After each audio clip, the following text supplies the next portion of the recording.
दोस्तों, हम सभी का पोस्ट ऑफिस डिपार्टमेंट जो सरकार का है ना, उसके साथ बहुत बुरा एक्सपीरियंस रहा है। चाहे आप कोई पोस्टल सुविधा लें, चाहे आप कोई इन्वेस्टमेंट वाली सुविधा लें, चाहे कोई आप बैंकिंग वाली सुविधा लें, चाहे वहाँ पे आप कोई योजना में अपना इन्वेस्टमेंट करें, चाहे आप बैंक खाता खोलें वहाँ पे, चाहे अपना सिंपली कोई लेटर पोस्ट करें। आज के टाइम पे लेटर तो कम हो गया है, लेकिन फिर भी पार्सल तो भेजते ही हैं।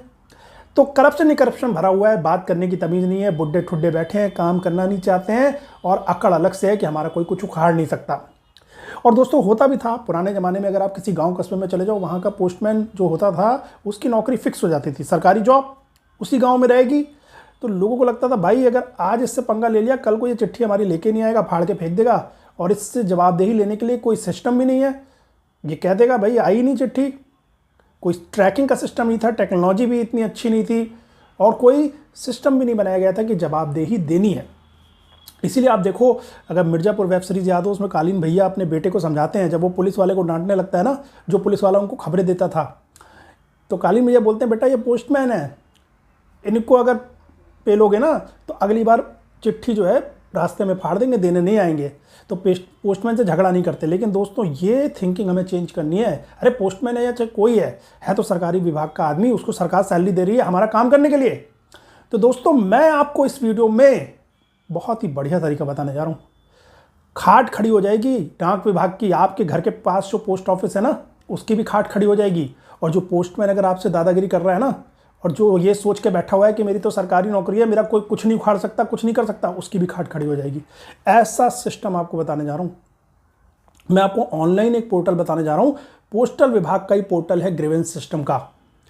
और ऑनलाइन सिस्टम होने का फ़ायदा सबसे बड़ा दोस्तों पता क्या होता है, कि जहाँ पे ये कंप्लेन जाती है उस पोस्ट ऑफिस को सही जवाब देना होता है। क्योंकि देखो, वर्बली तो आप कुछ भी बोल दो, आप किसी पोस्ट ऑफिस में जाके बोलो भाई कि आप ये समस्या है, तो वो कुछ भी बोल देगा, उल्टा सीधा झूठ भी बोल देगा। लेकिन लिखित में देने से डरते हैं लोग, लिखित में बहुत सोच समझ के करते हैं। और ऊपर से पोर्टल से कंप्लेन से फ़ायदा दोस्तों ये होता है कि कंप्लेन का एक टिकट नंबर मिल जाता है। वो टिकट क्लोज करना है पोस्ट ऑफिस वालों को, उनके रिकॉर्ड में चला जाता है, आपकी कंप्लेन भी रिकॉर्ड में आ जाती है, सब कुछ रिकॉर्ड में हो जाता है, एक डिजिटलाइजेशन हो जाता है, प्रूफ हो जाता है। जैसे जो पुराने ज़माने में लिख के जो चीज़ें होती थी ना, कि भाई ये लिखा हुई चीज़ है तो ये रिकॉर्ड में हो गई है, वैसे ऑनलाइन पोर्टल का भी यही फ़ायदा है। आज से 10 साल बाद भी आप सब कुछ ट्रैक कर सकते हो कि क्या कंप्लेन थी, कंप्लेन का नंबर क्या था, कंप्लेन का रेजोल्यूशन क्या प्रोवाइड किया गया। बार बार आपको इन्फॉर्मेशन गैदर नहीं करनी है, और ये सबसे बड़ा फ़ायदा है ऑनलाइन कंप्लेन करने का। न्याय मिलने के चांस बहुत ज़्यादा बढ़ जाते हैं, जस्टिस मिलेगा। तो चलिए दोस्तों, शुरू करते हैं। पहले आपको सिखाता हूँ कि कैसे उस पोर्टल से कंप्लेंट डालते हैं। मैंने अभी रिसेंटली एक कंप्लेंट भी डाली है। मेरा एक पार्सल आने वाला था स्पीड पोस्ट से, जो कि इन्होंने भाई साहब लोगों ने गायब कर दिया। वो मेरे पास आया भी नहीं। पहले वो जिस पोस्ट ऑफिस से चला था उसी पोस्ट ऑफिस में वापस पहुंच गया, और वहाँ से सेंडर को वापस भेज दिया जिसने सेंड किया था। और जबकि दोस्तों पता है, जो सेंडर है मेरे से 8-10 किलोमीटर दूर ही रहता है, लोकल का मामला है, फिर भी ये है। तो मैंने कंप्लेंट की इस पोर्टल से, तो मैं आपको तरीका बता रहा हूँ। देखिए, सबसे पहले आपको जो है एक वेबसाइट पर आना है। वेबसाइट का नाम है indiapost.gov.in। मैं इसका लिंक नीचे डिस्क्रिप्शन में भी दे देता हूँ, आप उस लिंक पे क्लिक कर लेना, तो आप उस वेबसाइट पे पहुँच जाओगे। जब आप वेबसाइट पे दोस्तों पहुँचोगे ना, तो ये पेज खुलेगा जो अभी आप मेरी स्क्रीन पे देख रहे हैं। इसमें दोस्तों सबसे कॉर्नर पे कनेक्ट का बटन दिख रहा है। कनेक्ट के बटन पे आपको क्लिक करना है। जैसे कनेक्ट पे आप क्लिक करेंगे, आपको 3 ऑप्शन दिख रहे हैं, contact us, directory and grievance redressal. Grievance redressal पे क्लिक करिए। ग्रीवेंस रिड्रेसल पे जैसे ही क्लिक करेंगे, फिर से एक और ड्रॉप डाउन मेनू खुलेगा जो अभी आप स्क्रीन पे देख रहे हैं। यहाँ पे आप फाइल ए कंप्लेंट पे क्लिक कर दीजिएगा। फाइल ए कंप्लेंट पे जैसे ही क्लिक करेंगे दोस्तों, ये वाला पेज ओपन होगा जो अभी आप मेरी स्क्रीन पे देख रहे हैं। अब यहाँ पे जो बटन है click to file a complaint, इस पे क्लिक कर दीजिए। Click to file a complaint पे जैसे क्लिक करेंगे दोस्तों, ये नोटिफिकेशन विंडो आएगी। ये कुछ नहीं बोल रही है, बस ये बोल रही है कि हम आपको एक दूसरे पेज पे ले जा रहे हैं। साइड में एक दूसरा पेज खुल जाएगा, तो यहाँ ओके पे क्लिक कर दीजिए। ओके पे जैसे ही दोस्तों क्लिक करेंगे, अब ये वाला पेज ओपन होगा। यहाँ पे डायरेक्टली आप रजिस्टर्ड कस्टमर के पेज पे खुल रहे हैं। मतलब अगर आपने ऑलरेडी रजिस्टर किया हुआ है तो आप कस्टमर आईडी और पासवर्ड डाल के लॉगिन कर सकते हैं। लेकिन आप तो पहली बार इस पोर्टल पे आए हैं, तो आपको बगल में गेस्ट लॉगिन का जो बटन दिख रहा है ना, बगल वाले गेस्ट लॉगिन के बटन पे क्लिक कर दीजिए। दोस्तों, जैसे गेस्ट लॉगिन पे क्लिक करेंगे, अब आपको ये स्क्रीन दिखेगी। यहाँ पे आपको सबसे पहले अपना मोबाइल नंबर डालना है, फिर नीचे जो कैप्चा दिख रहा है उसको राइट साइड वाले बॉक्स में डालना है, फिर सेंड OTP पे क्लिक करना है। अब जो ऊपर आप मोबाइल नंबर डाल रहे हैं, यही आपका मोबाइल नंबर रजिस्टर्ड होगा पोस्ट ऑफिस के साथ, तो सोच समझ के डालिएगा। इसी मोबाइल नंबर पे सारी इन्फॉर्मेशन आएगी जब आपकी कंप्लेंट रजिस्टर हो जाएगी तो भी आपके पास मैसेज इसी मोबाइल नंबर पे आएगा, जब कंप्लेंट रिजॉल्व हो जाएगी तब भी मैसेज इसी मोबाइल नंबर पे आएगा, और अभी जो OTP आने वाला है वो भी उसी मोबाइल नंबर पे आएगा जो ऊपर आप डाल रहे हैं। तो ठीक है दोस्तों, मोबाइल नंबर डाल दिया, कैप्चा फिल कर दिया, सेंड OTP पे क्लिक किया। सेंड OTP पे जैसे क्लिक करेंगे मोबाइल में अब OTP आ गया होगा और आपको ये स्क्रीन दिखेगी। अब इस स्क्रीन में आपको वो OTP डालना है जो कि आपके मोबाइल में आया है SMS की फॉर्म में। वो OTP यहाँ पे डालिए, वेरीफाई OTP के बटन पे क्लिक कर दीजिए। दोस्तों जैसे ही वेरीफाई OTP के बटन पे क्लिक करेंगे अब ये स्क्रीन दिखेगी। यहाँ पे आपको अपनी प्रोफाइल डिटेल अपडेट करने के लिए बोल रहा है। ज़्यादा नहीं है, केवल 2 चीज़ें डालनी है, आपका नाम और आपकी ईमेल आईडी। दोस्तों ईमेल आईडी डालना भी बहुत अच्छा है, क्योंकि जब आपकी कंप्लेन रजिस्टर्ड होगी और कंप्लेन रिजॉल्व होगी और कंप्लेन से रिलेटेड कोई भी इन्फॉर्मेशन है तो आपके पास मोबाइल में SMS के साथ साथ ईमेल में भी आएगी। वो एक तो रिकॉर्ड बनता है, ऊपर से आप अगर SMS मिस कर गए तो कम से कम मेल में तो मिस नहीं करेंगे ना, 1 से भले 2। तो ईमेल आईडी डाल दीजिए, अपना नाम डाल दीजिए और अपडेट प्रोफाइल के बटन पे क्लिक कर दीजिए। जैसे ही आप अपडेट प्रोफाइल के बटन पे क्लिक करेंगे अब आपको ये स्क्रीन दिखेगी। यहाँ पे आपका वेलकम में नाम आ रहा होगा, जैसे यहाँ वेलकम मनीषा आ रहा है। ये स्क्रीन 2-3 सेकंड तक रहेगी दोस्तों, और साइड में लिखा होता है ग्रीन कलर में सबसे नीचे वाले कॉर्नर में कि आपका प्रोफाइल अपडेटेड सक्सेसफुली। ये 2 सेकंड बाद ये स्क्रीन अपने आप हट जाएगी और फिर आपको ये वाली स्क्रीन दिखेगी। अब आप अपने अकाउंट के अंदर आ गए हैं, ये आपके पोर्टल के अंदर आपका अकाउंट बन गया है आपके मोबाइल नंबर और ईमेल आईडी से। आप यहाँ पे कभी भी आके कंप्लेंट रजिस्टर कर सकते हैं, अपनी कंप्लेंट को ट्रैक भी कर सकते हैं और माई कंप्लेंट्स में अपनी कंप्लेंट्स को देख भी सकते हैं। देखिए यहाँ 3 बटन दिख रहे हैं। पहला कंप्लेंट रजिस्ट्रेशन करने के लिए, जहाँ से आप नई कंप्लेंट रजिस्टर करेंगे। दूसरा बटन दिख रहा है ट्रैक कंप्लेंट का, जिससे आप अपनी पुरानी जो कंप्लेंट आपने की है उसको ट्रैक कर सकते हैं। तीसरा बटन दिख रहा है माई कंप्लेंट्स का। माई कंप्लेंट्स में आप अपनी कितनी भी पुरानी से पुरानी कंप्लेंट को कभी भी देख सकते हैं। मान लीजिए 2 साल पहले कोई कंप्लेंट की थी, वो भी यहाँ पड़ी रहेगी, कहीं इधर उधर जाना नहीं है, सारा रिकॉर्ड आपके हाथ में रहेगा। तो चलिए दोस्तों जल्दी से शुरू करते हैं। कंप्लेंट रजिस्ट्रेशन के बटन पे क्लिक कीजिए, क्योंकि आपको तो नई कंप्लेंट डालनी है। जैसे ही कंप्लेंट रजिस्ट्रेशन के बटन पे क्लिक करेंगे दोस्तों ये वाली स्क्रीन ओपन होगी।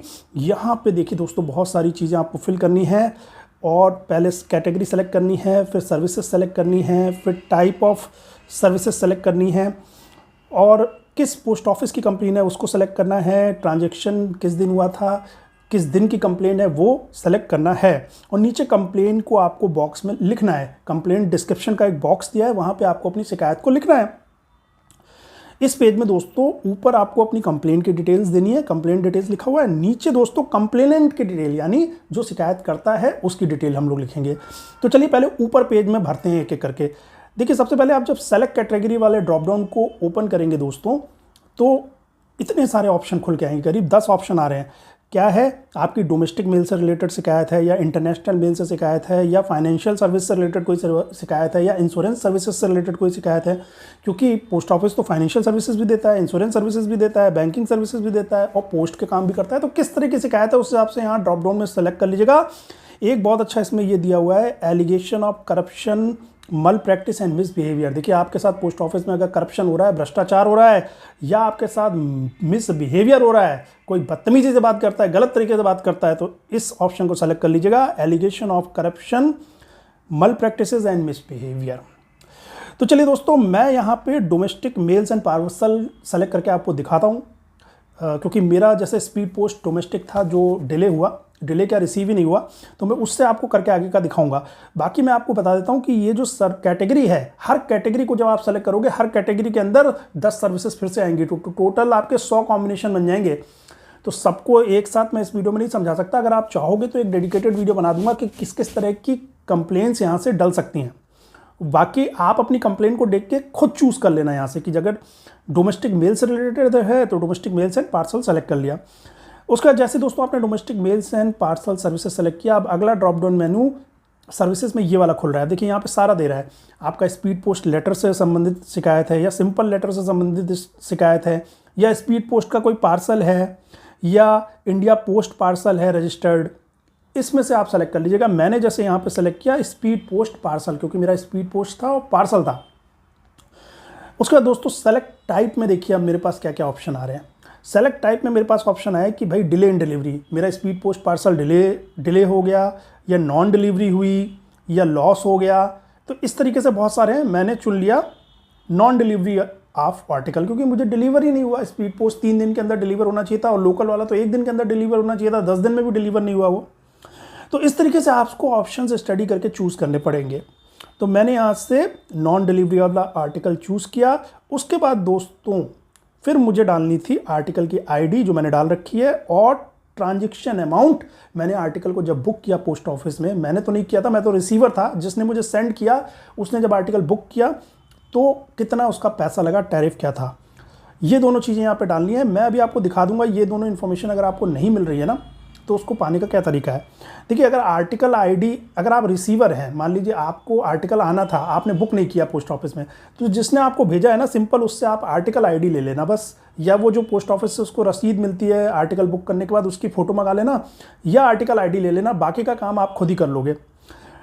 नीचे कंप्लेंट डिस्क्रिप्शन में मैंने लिखा है नॉन डिलीवरी ऑफ आर्टिकल, यहाँ पे आप अपनी शिकायत विस्तार से लिख देना। उसके बाद दोस्तों, जब आप ये जानना चाहते हो कि आपको टैरिफ कहाँ से मिलेगा, कि कितने में आर्टिकल बुक किया गया था, अगर आपने खुद बुक नहीं किया है, आप रिसीविंग एंड पे थे, आपके पास आर्टिकल आना था, तो सिंपल सा तरीका यह है कि दोस्तों जो पोस्ट ऑफिस की वेबसाइट पे ट्रैकिंग का सिस्टम दे रखा है ना, उससे जाके आर्टिकल आईडी के बेस पे आप ट्रैक करो। आर्टिकल आईडी के बेस पे आप अपने कंसाइनमेंट को ट्रैक करो। जैसे मेरी स्क्रीन पे देखिए, अभी ट्रैक किया मैंने आर्टिकल आईडी के बेसिस पे।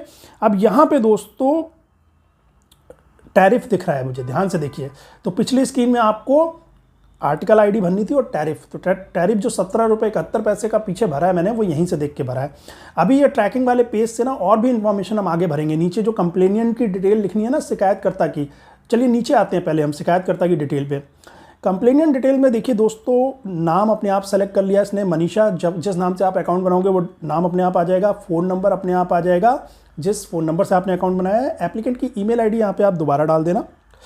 अब नीचे दोस्तों आपको बुकिंग पोस्ट ऑफिस और डिलीवरी पोस्ट ऑफिस भी सेलेक्ट करना है, मतलब पार्सल किस पोस्ट ऑफिस से बुक किया गया और जहाँ पर डिलीवरी होनी थी जिस घर में, उस घर के पास कौन सा पोस्ट ऑफिस था जो कि एप्लीकेबल पोस्ट ऑफिस था, जिसकी ये जिम्मेदारी थी कि उस घर तक वो उस आर्टिकल को डिलीवर करे।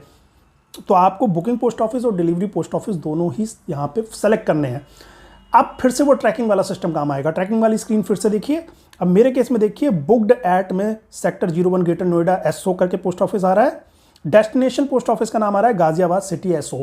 तो आपको जो बुकिंग वाला पोस्ट ऑफिस है और जो डेस्टिनेशन वाला पोस्ट ऑफिस है वो भी ट्रैकिंग डिटेल से मिल जाएगा। जब आप आर्टिकल आईडी से ऑनलाइन जाके ट्रैक करेंगे अपने पार्सल को, तो यहाँ पे आपको ये डिटेल भी मिल जाएगी। और दोस्तों सबसे अच्छी बात देखिए, आपको जब ये बुकिंग पोस्ट ऑफिस डालना है ना इस स्क्रीन में, तो जैसे ही आप थोड़ा सा लिखोगे, चलिए मेरी स्क्रीन को देखिए, इस वाली मैंने सेक्टर 01 थोड़ा सा एसईसी लिखा, देखिए सेक्टर 01 ग्रेटर नोएडा का पोस्ट ऑफिस आ गया। इसी तरह अगली स्क्रीन देखिए, मैंने गाजियाबाद लिखा, बस गाजियाबाद सिटी एसओ का पोस्ट ऑफिस आ गया। तो आप ट्रैकिंग डिटेल से जाके डेस्टिनेशन और बुकिंग दोनों पोस्ट ऑफिस की डिटेल नाम वहाँ से ले लेना, और शुरुआत की 2-3 डिजिट यहाँ पे लिखोगे, अपने आप ही ड्रॉप डाउन में उस पोस्ट ऑफिस का नाम आने लगेगा, आप उसको सेलेक्ट कर लेना। उसके बाद दोस्तों बुकिंग डेट भी फिल करनी है। बुकिंग डेट भी दोस्तों आपको फिर से दिखाता हूँ, देखिए आप वहाँ पे देखिए ट्रैकिंग वाला जो पेज था उसमें बुकिंग डेट भी आ रही है। मैंने एरो के निशान से भी आपको दिखाया है कि बुकिंग डेट भी आप वहाँ से ट्रैकिंग वाली डिटेल से ही ले सकते हैं। तो वो बुकिंग की जो डेट है वो यहाँ पे आपको फिल करनी है। दोस्तों जब बुकिंग की डेट आप फिल कर देंगे, उसके बाद आपको कैप्चा कोड फिल करना है, जो नीचे कैप्चा कोड साइड में दिख रहा है, उस कैप्चा कोड को फिल कर दीजिए। एक फाइल चूज करने का ऑप्शन दिया है, यदि आप एज ए प्रूफ कोई डॉक्यूमेंट लगाना चाहते हैं तो यहाँ पे फाइल चूज कर सकते हैं। उस डॉक्यूमेंट को पहले अपने मोबाइल में या लैपटॉप से काम कर रहे हैं तो लैपटॉप में रख लीजिए, और चूज फाइल से यहाँ से उस प्रूफ को आप अटैच कर सकते हैं। तो दोस्तों ये सारा फिल करने के बाद अब आपको सीधे रजिस्टर कंप्लेन का नीचे जो बटन दिया है इस पर क्लिक करना है। रजिस्टर कंप्लेंट के बटन पर क्लिक कर दीजिए दोस्तों। फिर आपको ये स्क्रीन दिखेगी। अब ये बोलेगी कि भाई आपकी कंप्लेंट सक्सेसफुली रजिस्टर हो गई है, और आपको कंप्लेन आईडी भी दे देगी। अब दोस्तों देखिए, कंप्लेन आईडी तो आपको मिल गई।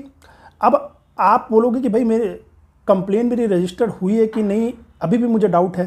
तो सिंपली दोस्तों जैसे ही आपको ये स्क्रीन दिखेगी ना कि भाई आपकी कंप्लेन आईडी रजिस्टर हो गई है, वैसे ही दोस्तों आपके मोबाइल में एसएमएस आ जाएगा कि आपकी कंप्लेन रजिस्टर्ड हो गई है। जैसे देखिए अभी मेरी स्क्रीन पे देखिए, ये एसएमएस मेरे पास आया। जैसे ही मेरी कंप्लेन रजिस्टर हुई, मेरे मोबाइल पे ये एसएमएस आ गया कि आपकी कंप्लेन रजिस्टर हो गई है, और ये कंप्लेन आईडी है, और ये आपकी आर्टिकल आईडी के अगेंस्ट है। आर्टिकल आईडी भी दी है, कंप्लेन आईडी भी दी है।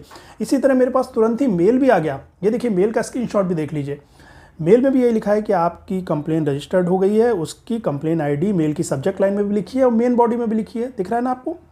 इसी तरह दोस्तों फिर मैं कंप्लेंट डाल के अपना निश्चिंत हो गया कि भाई ठीक है, जब ये रिजॉल्व करेंगे तब देखेंगे। फिर मेरे पास जिस दिन कंप्लेंट इन्होंने रिजॉल्व कर ली, एक्शन ले लिया, फिर मेरे पास मैसेज आया। इस मैसेज को देखिए, अब इसमें लिखा हुआ है कि आपकी जो कंप्लेन है वो रिजॉल्व हो गई है। कंप्लेन आईडी जो है उससे लिखा हुआ है, कंप्लेन आईडी का नंबर लिखा हुआ है और फिर ये रिजॉल्व कर दिए। अच्छा, इस एसएमएस में एक बहुत अच्छी चीज़ लिखी हुई है जो आपको मैं बता देता हूँ कि इसमें ये लिखा हुआ है कि आपको जाके पोर्टल पे जाके आपको जो रिजोल्यूशन आपको दिया गया है, आपकी समस्या का जो समाधान दिया गया है, उसको आपको अप्रूव करना है, यस या नो, आप उससे सेटिस्फाइड हैं, संतुष्ट हैं या नहीं। अगर आप ये काम जाके नहीं करेंगे तो 48 घंटे तक तो हम ये अपने आप मान लेंगे कि आप जो आपको समस्या का समाधान दिया गया आप उससे संतुष्ट हैं। तो इसीलिए दोस्तों बहुत ज़रूरी है कि आप एसएमएस पे ध्यान दें और जाके पोर्टल में अगर आप जो सोल्यूशन वहाँ पे लिखा है उससे संतुष्ट नहीं है तो आप वहाँ पे उसको नो कर सकते हैं कि आई एम नॉट सेटिस्फाइड, और उसको रीओपन कर सकते हैं, लेकिन वो 48 घंटे तक ही हो सकता है। इसीलिए एसएमएस पे ध्यान दीजिएगा। इवन एसएमएस क्या, ईमेल भी आएगा। ये ईमेल देखिए, मेरे पास ये ईमेल भी आया है कि आपकी ये जो कंप्लेन आईडी है ये जो है हमने रिजॉल्व कर दी है, 16/9/2025 को हमने रिजॉल्व कर दिया है। उसमें सोल्यूशन भी लिख के दिया है इन्होंने कि इनसफिशिएंट एड्रेस की वजह से आपका आर्टिकल डिलीवर नहीं हो पाया, हमने ये कंप्लेन करके रिजॉल्व कर दिए। अब इसमें भी ये लिखा है कि भाई देखो, अगर आप जाके ना तुरंत पोर्टल पे जाओ और पोर्टल पे जाके आप ये एक्सेप्ट करो कि आप क्लोजर इस कंप्लेन को क्लोज करना चाहते हो कि नहीं, सोल्यूशन से आप सेटिस्फाइड हो तो क्लोज कर दो रिक्वेस्ट को, और अगर 48 घंटे की तरफ नहीं करोगे, इसमें भी ये लिखा है ईमेल में, तो हम ये मान के चलेंगे कि आप संतुष्ट हैं हमारे सोल्यूशन से और वो लोग क्लोज कर देंगे, फिर आप कुछ नहीं कर पाओगे। तो भाई मैं तो संतुष्ट था नहीं इस सोल्यूशन से, जो फालतू का सोल्यूशन दिया है ना, इनसफिशिएंट एड्रेस। भाई पहले ये तो बताओ ना क्या एड्रेस में इनसफिशिएंट लिखा है, और जिस सेंटर ने भेजा था उसको एड्रेस मैंने खुद दिया है, पूरा एड्रेस था, कुछ इनसफिशिएंट नहीं था। झूठ बोल रहे हैं ये लोग। इसीलिए मैंने इनसे पूछा बाद में कि भाई इनसफिशिएंट क्या है, एड्रेस में आधा अधूरा क्या है, एड्रेस में किस चीज़ की कमी है। तो मैं गया भाई साहब इनके फिर से पोर्टल पे। आपको भी अगर पहले तो आपको इनके पोर्टल पे जाना ही है। अगर वैसे तो ईमेल में आपको सोल्यूशन दिख जाएगा जो इन्होंने लिख के दिया है, उससे अनसेटिस्फाइड हैं चाहे सेटिस्फाइड हो, आप इनके पोर्टल पे दोबारा जाओ, अगर सेटिस्फाइड भी हो तो जाके क्लोज कर दो रिक्वेस्ट को। तो इस पोर्टल का ये पेज देखिए अभी मेरी स्क्रीन पे, आप इस पेज पे पहले भी आए थे ना, लॉगिन करने के बाद आप फिर से यहाँ आ जाइएगा, लेकिन इस बार आपको कंप्लेंट रजिस्ट्रेशन में ना जाके माई कंप्लेंट्स में जाना है। अब माई कंप्लेंट्स का यूज़ आएगा, क्लिक कीजिए माई कंप्लेंट्स पे। माई कंप्लेंट्स पे क्लिक करेंगे तो आपको ऐसे अपनी कंप्लेंट दिखेगी जैसे मेरी अभी दिख रही है। फिर आपको डिटेल्स के बटन पर क्लिक करना है। डिटेल्स के बटन पर क्लिक करेंगे तो आपको ये स्क्रीन दिखेगी। इस स्क्रीन में थोड़ा सा नीचे आएंगे तो आपको ये दिखेगा, नीचे आपकी कंप्लेंट की पूरी डिटेल दी हुई है। अब फिर से ऊपर जाइए, फिर से ऊपर आइए, देखिए रेड कलर में डार्क एक आपको क्लोजर कंफर्मेशन का बटन दिख रहा है। यही इंपॉर्टेंट बटन है दोस्तों। क्लोजर कंफर्मेशन का बटन जो है वो इसीलिए है कि अगर आप सोल्यूशन से सेटिस्फाइड हैं तो किस पे क्लिक करके यस पे क्लिक कीजिए, और सेटिस्फाइड नहीं है तो नो पे क्लिक कीजिए। वैसे तो ईमेल में आपको रिजोल्यूशन दिख ही जाएगा, फिर भी आप अगर रिजोल्यूशन दोबारा देखना चाहते हैं कि इन्होंने क्या जवाब दिया है, क्या आपकी कंप्लेंट पे एक्शन लिया है, क्या रिजोल्यूशन दिया है कंप्लेंट का, तो आप इसी पेज पे नीचे फिर से आइए और नीचे जाके देखिए दोस्तों, नीचे पेज पे इवेंट डिस्क्रिप्शन एक तो लिखा है कि सेंट फॉर रिजोल्यूशन कंफर्मेशन, यानी कि एक तो आपको भेजा गया है ये कंफर्म करने के लिए कि आप सेटिस्फाइड हैं कि नहीं। दूसरा उसके बगल में रिजोल्यूशन रिमार्क्स में क्या लिखा है, article delivered on date this, जैसे मेरे केस में लिखा है ना, आपको यहाँ पे लिखा होगा कि आपको क्या सोल्यूशन दिया गया है, रिजोल्यूशन रिमार्क्स। इसको नोट डाउन कर लीजिए। नीचे पेज में आपको रिजोल्यूशन रिमार्क्स में दिखेगा कि आपको क्या कंप्लेंट पे सोल्यूशन प्रोवाइड किया गया है, क्या एक्शन लिया गया है आपके कंप्लेंट पे, यहाँ से पढ़ लीजिएगा। वैसे तो आपने ईमेल में भी पढ़ लिया होगा, ईमेल में भी लिख के आता है क्या एक्शन हुआ है, वरना नीचे यहाँ से पढ़ लीजिएगा। और इसको यहाँ नीचे पढ़ने के बाद, रिजोल्यूशन रिमार्क्स पढ़ने के बाद फिर दोबारा से ऊपर जाइएगा और फिर आप क्लोजर कंफर्मेशन के बटन पे क्लिक कीजिएगा। आपको ये स्क्रीन दिखेगी क्लोजर कंफर्मेशन के बटन पे क्लिक करने पे, आर यू सेटिस्फाइड और नॉट। तो भैया वही चीज़ है, नीचे जो क्लोजिंग रिमार्क्स में सोल्यूशन दिया गया है, एक्शन दिया गया है, अगर आप उससे संतुष्ट नहीं है तो नो पे क्लिक कीजिए, संतुष्ट है तो यस पे क्लिक कीजिए। मैं संतुष्ट नहीं था तो मैंने नो पे क्लिक किया। मैं आपको दिखाता हूँ अगर आप संतुष्ट नहीं है तो आपको कैसे आगे कार्रवाई करनी है। अगर संतुष्ट है तो यस पे क्लिक कीजिए, कंप्लेंट क्लोज हो जाएगी। संतुष्ट नहीं है नो पे क्लिक कीजिए। जैसे ही नो पे क्लिक करेंगे अब ये स्क्रीन ओपन होगी और आपको नीचे बोल रहा है कि भाई आप अपने कमेंट दो, रिमार्क्स दो कि आप क्यों सोल्यूशन प्रोवाइड जो है उससे संतुष्ट नहीं हो। अब देखिए मैंने जैसे लिखा है यहाँ पे, आप इस स्क्रीन को देखिए, मैंने इनको लिख दिया भाई कि मैं, आपने बोल दिया कि मेरा आर्टिकल डिलीवर हो गया है, जबकि आर्टिकल तो मुझे डिलीवर नहीं हुआ। मैंने आपकी ट्रैकिंग में चेक किया है कि आर्टिकल तो वापस पहुँच गया सेंटर के पास, ये मैंने इनको लिखा। ऐसे आपकी भी जो दिक्कत है, आप उनके एक्शन से, उनके रिस्पॉन्स से संतुष्ट नहीं है तो आप उसको लिखिए यहाँ पे, और फिर नीचे रीओपन कंप्लेन का बटन है, इस पर क्लिक कर दीजिए। जैसे दोस्तों रीओपन कंप्लेन के बटन पे क्लिक करेंगे ये स्क्रीन दिखेगी, नीचे ग्रीन कलर में आ रहा है the complaint has been reopened successfully. अच्छा, अभी आपको क्लोजर कंफर्मेशन का ऊपर बटन फिर से अभी भी दिख रहा है, लेकिन वो आपको नहीं दिखेगा। जस्ट अपनी स्क्रीन को रिफ्रेश कीजिए तो आपको ये स्क्रीन दिखेगी। अब यहाँ पे देखिए दोस्तों, क्लोजर कंफर्मेशन का बटन चला गया है, कंप्लेंट स्टेटस जो है रीओपन्ड आ गया है। अगर आप पिछले पेज पे देखेंगे तो कंप्लेंट स्टेटस था marked for closure confirmation and action में क्लोजर कंफर्मेशन का बटन था, लेकिन अभी कंप्लेंट स्टेटस क्या है, रीओपन्ड, और वो जो कंप्लेंट क्लोज करने का बटन था वो गायब हो चुका है। तो दोस्तों यही था पूरा प्रोसीजर, ज़्यादा मुश्किल प्रोसीजर नहीं है दोस्तों, और मैं गारंटी देता हूँ आपको जस्टिस मिलेगा, न्याय मिलेगा। एक बार करके देखो दोस्तों, मज़ा आ जाएगा आपको। ईंट से ईंट बजा दो इनकी, इस सिस्टम के थ्रू कंप्लेंट डालो, न्याय मिलेगा।